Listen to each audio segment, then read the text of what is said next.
She's not what you'd expect. She's tough and feisty, but gentle and tender. She makes millions and gives millions to the poor. She cries, she laughs, she teaches, she comforts. This is the Dani Johnson Show. Hi, I'm Dani Johnson. Welcome to the Dani Johnson Show. Hey, have you ever been in that place in life where you want somebody else to just kind of tell you what to do and how to direct you? Well, there was something that one of our staff members shared. It was a tweet of a friend or a friend of a friend or something like that, that wrote this. And this is a young lady by the name of Brooke. She says, wishing someone could tell me what I'm supposed to do with my life so that I can stop stressing about making the wrong decision. Now, then here comes all of this other information that's very interesting. According to The Guardian, millennial adults lack a roadmap to adulthood. Millennials worry about getting a stable job. They worry about being able to pay off student loans and afford monthly expenses. They worry about what career path to choose. They feel overwhelmed by the idea of getting married and trying to find balance in family. All right, so right when I read that, I realized, I can't say what I want to say. I realized that this is a bunch of baloney. That's what I realized, because it's not just the millennials. I have been working with thousands of people for 3 decades, thousands and tens of thousands of people for 3 solid decades. And I know people who are 70 who are saying, please just tell me what to do so I don't make a mistake. This isn't a millennial problem. It's a human problem. It's not a millennial problem that they lack the roadmap to become for adulthood. Are you kidding me? My generation lacked the roadmap for becoming an adult and succeeding. 98% of the population, dead or dead broke at the age of 65, depend on their family, friends, and federal government for their main source of income, is not a new problem or a new prediction for the millennials. It is something that we have been doing for generations and generations. My generation, the generation before me, the generation before them. We have been jacked up and on the wrong track for a really long time. And I'm telling you, I believe one reason is this. Here this young lady is looking for help. She's looking for someone like, please tell me how to live my life so I don't screw it up. We've all had that. We've all felt that fear. No matter how old we are, we have felt that fear. Here's the other side. In our current school system, and it's been this way for years, probably more than 100. I don't know exactly what the number is, but it's somewhere at least around 100 years. We have the most jacked up educational system. Oh, I know, I just made you mad. Get over it. Clean out your ears, put away your offense, and listen for 10 seconds. Our school system teaches people to memorize and regurgitate. Does not teach kids how to think. It doesn't teach critical thinking skills, which is what everybody needs. It doesn't teach the skills like, for example, Israel is putting into their children. Largely Europe puts into their children, as well as Asia puts into their children, where it's not regurgitate what you've heard, which you quickly forget, but how to think, how to process, how to come to a conclusion. Also, how to learn other people's conclusions, how to learn other people's perspectives. But instead, our entire society has been built on this ridiculousness. And by the way, it doesn't stop after high school. This is also what they're doing in college. It's not learning how to think or how other people think and how to come together with all of our different perspectives and how to be able to build a bridge to where we want to go. But no, instead, we raise in our school system and in our colleges and in our homes a society of a bunch of pig-headed, egotistical, opinionated, pompous pigs. I said it. That's what we raise. It is. Look at our news. News is not even telling us, not even leading us in critical thinking skills. No, they're telling us their opinion. They're telling us how we should think. That if we're a Democrat, then we should think like this. If we're a Republican, then we should think like this. It's all a bunch of nonsense. Teach people how to think. This is something that Hans and I worked hard on as parents, raising our kids, teaching them how to think, to have their own opinions, and also to glean from other people's differences and to glean from other people's opinions.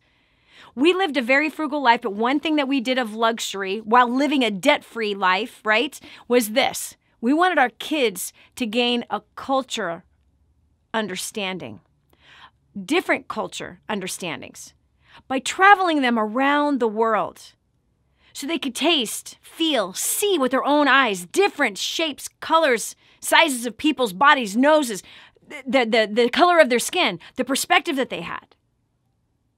It kind of ruined them for the country they live in a little bit, to be honest with you. It really did. Because they can see nonsense and go, psh, nonsense. No, they're not easy to buy in. But we worked hard to make sure they could think. And I'll tell you something else. I've ran a company for 30 years. I've been in business for 30 years. I have employed people for 30 years. I've employed the efforts, the talent, the time, the beauty, and working with other people for 30 straight years. And here's what I can tell you, that how even I've led in that, and mind you, I've done that part-time for 30 years and have made millions and millions of dollars. And I've helped many other people make millions and millions of dollars. Guess what I've learned? You cannot become successful on your own. And you can't be successful on your own way of thinking. Your own way of thinking is nothing but a combination of everybody else telling you how to think. But the environment that we've created here at DaniJohnson.com has been what? Drawing from how other people think. What do you think about this? Very common question that comes out of my mouth. When somebody comes to me and says, hey, Dani, what do you think I should do with that? And I say, well, what do you think you should do? And they tell me. And I say, well, maybe you should run with that. Why? We learn through mistakes. We learn through consequences. We learn through what worked, but largely what doesn't work. And we live in this society that does this. Learn this. Once you learn this, then you're an expert. Then you can talk about it. Then you're super smart and you'll impress everybody with your degree. I don't have one. I don't. But I got a degree in results, friend. What is your degree in? Knowing a bunch of useless information that doesn't help anybody? That doesn't help you? You got people with finance degrees who are flat broke, declaring bankruptcy several times. You got people with accounting degrees, they have 5 different gym memberships and they haven't walked into a gym in 10 years and they've got 100 pounds on their backside to prove it. Listen, all of this knowledge that puffs us up, that we can regurgitate information that doesn't matter, doesn't help you to succeed. But teaching your kids, teaching your employees, your coworkers how to think. Wait, not even teaching them how to think. Nope. Giving them the opportunity to think. Try that one on size. Try that on for size. Giving them the opportunity to think. Listen, especially my young people, which I hate to say this, don't tell anybody, but they're my most favorite people to work with. Oh my gosh, I didn't say that. I did. They are my most favorite people to work with. Oh my gosh, they really are. Why? You create the space for them to share their thoughts, their opinions, how they view something, their perspective. You create the space for them to ping off crazy, wild ideas. Oh. There's so much wisdom that is locked inside of them.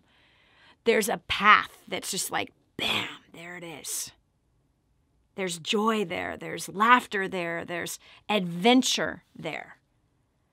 And we live in a society, and it is not something new. So don't buy into this nonsense that, according to The Guardian, nonsense. No, I know people in their 50s that lack the skills to be a responsible adult who understands responsible finances, who understand responsible business practices, who understand responsible marriage practices. And I'm talking about all the practice of marriage.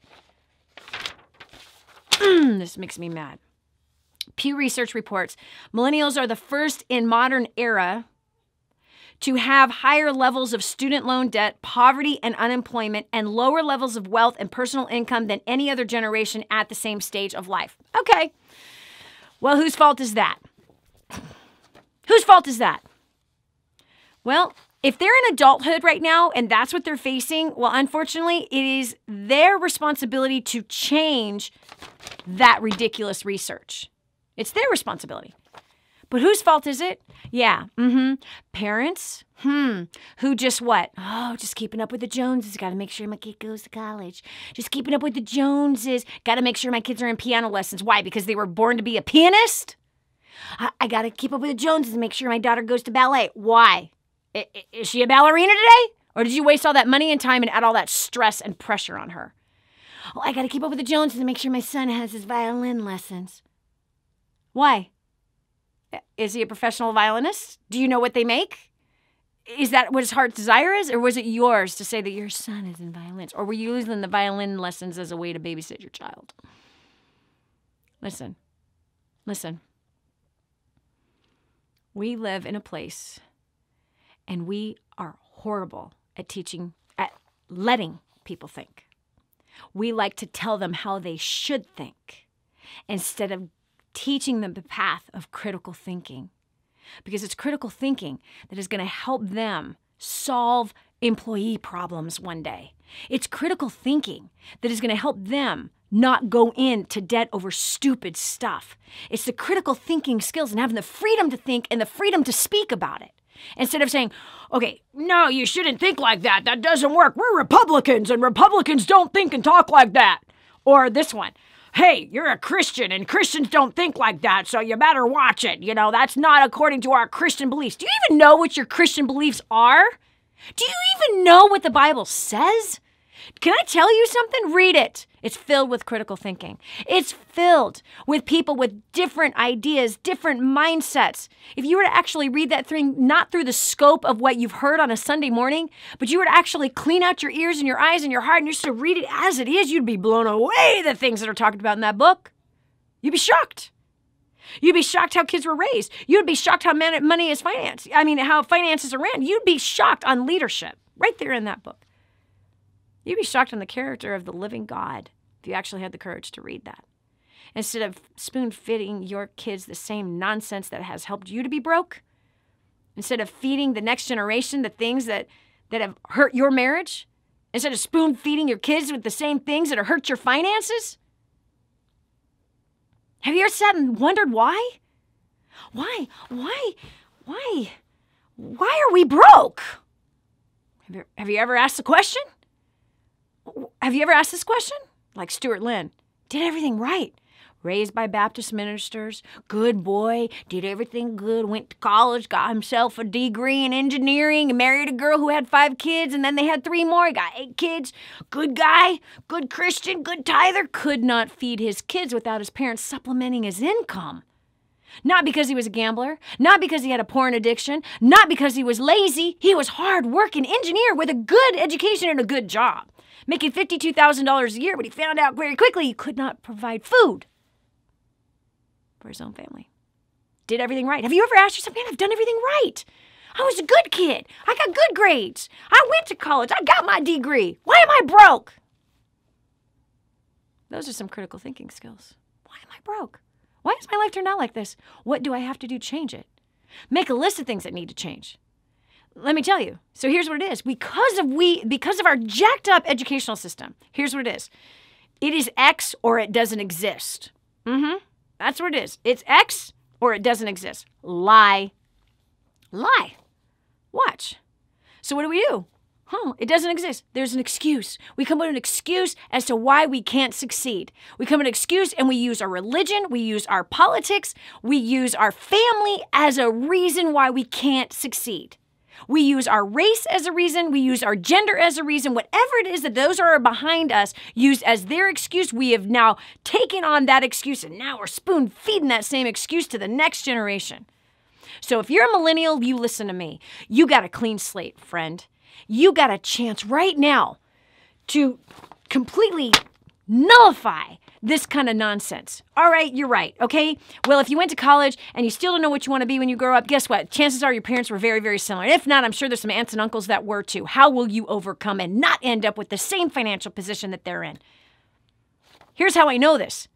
I was raised in a house where I was raised by a dictator, absolute dictator. And that dictator told me how to breathe, what to eat, when to eat it, how to do everything. I mean, I did not have any freedom to think, to be myself, to give a rebuttal, to answer a question, to have a dream, nothing. total dictator, who told me I was fat, ugly, stupid, I would never amount to anything. No one would ever love me, okay? Yeah. Best thing he taught me how to do was scrub a toilet. Man, I know how to do a good job at that. Listen to me. So I grew up in that environment. I grew up in poverty. I grew up with drugs. And then I made a lot of big, stupid mistakes. But there was one thing I wanted more than anything. It was not to end up like my family. I did not want to end up in an abusive marriage. I did not want to end up with a man that was going to beat me and my children. I did not want to end up on drugs, addicted. I did not want to neglect my children because of drugs. I didn't want anything to do with the laziness that I saw every single day. I wanted a different life. And so if you have been fed this life of what? Okay, great. You got some counts against you. A lot of student loan debt. All right, listen. Then work your tail off to pay it off. Do not be like everybody else who's going to take the long road to paying it off. They're going to take 20 years of it. No. You're going to find out what everybody else is doing that is broke, and you're going to do the opposite of what they're doing. I don't care where you're starting from. You don't have to end up there. And I am living proof. I'm living proof. So here on my path as a child, where did I end up? Homeless at 21. Homeless with $35,000 in debt. Doing drugs. Sleeping around, trying to commit suicide, totally duplicating what I was trained to do, doing what my family had done. And then bam, bam. I had to pick up my mat of excuses. I had to pick up my mat of all of my insecurities. I had to pick up my mat of my past and the hurt and the pain and the suffering and the bitterness. I had to pick up my mat and get up and walk in the direction where I wanted to go instead of continuing to repeat what I was trained to do. So it was a clean slate. This was 28 years ago here in a couple months. And I went in the opposite direction. And on a part-time basis, started a business, made $250,000 my first year. Obviously paid off that $35,000 in debt. Next year made my first $1 million. This happened by the time I was 23. Listen, if I could do that, I was dyslexic. I had learning disabilities. I had major emotional damage, mental damage to myself. If this damaged bill of goods could become a successful multimillionaire living completely debt-free in an amazing, harmonious, beautifully passionate marriage with 5 incredible kids, brilliant, smarter than we are, 8 grandkids, if I could end up living the life where I've traveled all over the world, and I mean all over the world, where I have vacation for months at a time, working part-time, running a company, sometimes 2, sometimes 3, listen, and using my time to volunteer. I don't get paid for what I do professionally. I donate the salary straight to taking care of orphans. In fact, 60,000 of them to be exact. In fact, helping 1 million people get clean, safe water because the water was killing them before. In fact, freeing 4,000 slaves from the sex trade. In fact, building 1,200 homes for the extreme poor. So if I could do that and have this adventurous life, and I started from crap, you might be starting from crap right now, and it's okay. You can beat this. That is, of course, you're willing to learn, you're willing to work, and you're willing to give some new training, some new skill a try. But if you're not willing, and if you're still waiting around for somebody else to come in and take your debt away for you, quit being like everybody else that's your age. No, you fix it. I don't care what was handed to you, you fix it. You're going to wait your entire life and end up like every other miserable soul, waiting, dissatisfied, waiting, hoping, maybe, someday. Nonsense. That life is not for you, friend. You've got an adventurous life of freedom that is ahead of you. Pick up your mat of excuses. Pick up your mat of financial disasters and student loans. Pick up your mat of whatever these statistics are saying about you. I promise you it was the same before and the one before and the one before. We've all been dumb financially, but you don't have to be. You don't have to carry the torch of dumb. You can carry the torch of success. As my husband and I have carried the torch of success. Some will decide to join you on that. Some won't. Some will hate you for it. But at least you'll have an adventurous life, totally financially free. I want to help you get started. This is for you. First steps to wealth. It's exactly how I went from homeless at 21 to a millionaire by 23. Step by step. No hype. No nonsense. No filler words. Step by step by step by step by step. You want an owner's manual on how to clean up this debt and clean up this stuff? Get on the quick pathway to wealth right now. Get off the path that has been sold to you. Get on this path. You can have it for free if you put some skin in the game. You put some skin in the game. Quit being taken advantage of by everybody who wants to offer you something free, and all they do is end up taking you for a ride. You put skin in the game. You pay the shipping to get it to your house. I'm not going to pay the shipping to get it to your house. Give me a break. I invested into writing the darn thing, and that was a hard thing to do. I didn't have to do that. I could be sitting on a beach in Bora Bora just like, enjoying myself and my husband and my children and my grandchildren. We wrote a book, and we're giving it away for free. You pay the shipping to get it to your house. I already paid the shipping to get it to the warehouse. So now from the warehouse to your house, you pay the shipping and the handling to get it there. You help to pay for the hands that are going to package that thing up and send it to you. You pay that, I'll pay for the rest. Get your copy right now. Go to firststepstowealth.com. Again, that's firststepstowealth.com. Firststepstowealth.com. Get off of the path that you've been on. It's time to get on a new one. I promise you're going to beat your parents to financial independence. You're going to beat your aunts and uncles to financial independence. You're going to beat everyone around you to financial independence if you decide to follow the steps that we're going to set here before you. We believe in you, by the way. We absolutely believe in you. And we know you can do it. And we know you actually have a heart and you care about bigger things than just a big car and a big house. We know you care about the things that are going on in the world and you want to make a difference. You want to learn how to make that difference? firststepstowealth.com, because it's not just about money. It's also about the skills that they didn't teach you in college and they didn't teach you in school. Unfortunately, we did not learn in the home. But all of those secret little skills that are necessary to build something that is powerful, whether it's a charity, a business, a movement. firststepstowealth.com. Go there now. Get your copy. Read it. Follow it. Write me telling me what you've done with it. So that's it for me. Thanks so much. Talk to you soon. Bye-bye.